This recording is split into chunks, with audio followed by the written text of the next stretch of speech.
Hi friends, मेरा नाम है सुशील पांचाल और मैं आप लोगों के लिए लेकर आया हूँ एक और मोटिवेशनल एंड नॉलेजेबल स्टोरी। दोस्तों, आज की जो ये स्टोरी है मैंने बहुत ही powerful book the 48 laws of power से ली है।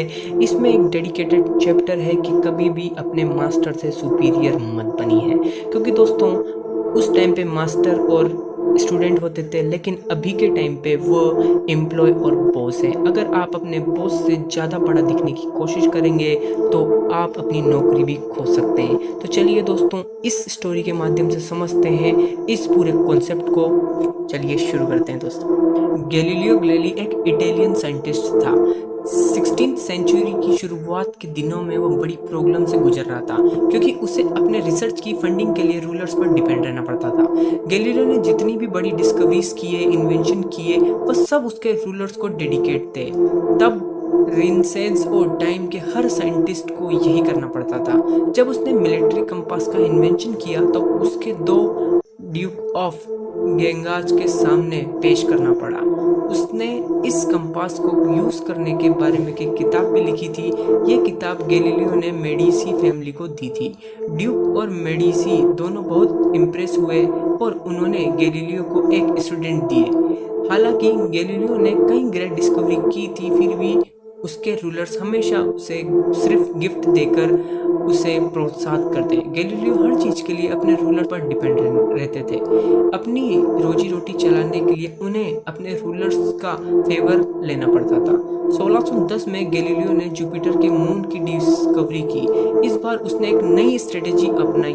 उसने अपनी डिस्कवरी को हर पेट्रोन के हिसाब से बांट दी, जैसे किसी के लिए टेलीस्कोप, दूसरे के लिए कोई किताब वगैरह वगैरह। इस बार गैलीलियो ने मेडिसी पर फोकस किया। उसने जुपिटर के मून की डिस्कवरी उसके नाम पर कर दी। गैलीलियो की एक बहुत ही अच्छी टेक्टिक्स थी, क्योंकि जुपिटर हमेशा से ही मेडिसी फैमिली का सिंबल रहा था। क्योंकि मेडिसी फैमिली के फाउंडर कोसियो एक जुपिटर को बहुत पावरफुल गॉड मानते थे। ग्रीक माइथोलॉजी में जुपिटर को ज्यूस कहा जाता है। कोसिमो एक ने जुपिटर को मेडिसी डायनेस्टी के पावर का सिंबल मान लिया था।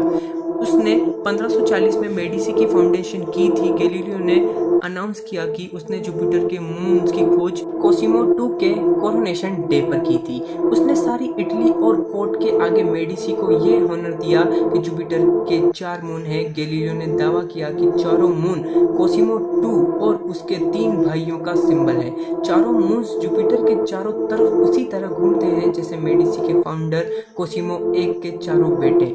ये सब करके गैलीलियो ने पूरी इटली को ये दिखाने की कोशिश की कि मेडिसी को हेवन की ब्लेसिंग मिली हुई है। गैलीलियो ने एक एल्बम भी बनाई जिसमें उसने आसमान के 4 स्टार के बीच में गॉड जुपिटर को दिखाया गया था, जिसमें एक एल्बम को कोसिमो II के नाम सिंबल बनाकर पेश किया गया। गैलीलियो ने जो एफर्ट किया उसके काम आया। उसी साल कोसिमो II ने उसे राज्य का ऑफिशियल मैथमेटिशियन और फिलोसोफर बना दिया। अब उसे पूरी सैलरी मिलने लगी थी। तो दोस्तों, इस कहानी से हमें यह सीख मिलती है कि हम जो भी काम करें उसे अपने मास्टर के नाम से बता दें, ताकि मास्टर भी खुश रहे और वो तुम्हें आगे बढ़ाने की हमेशा सोचता रहे। अगर गैलीलियो ये वाला पैटर्न भी अपने ही नाम कर देता तो उसे फिर वो गिफ्ट दे देते और भेज देते, लेकिन इस बार गैलीलियो ने वो डिस्कवरी अपने मास्टर के नाम कर दी और इनाम पाया। Thank you.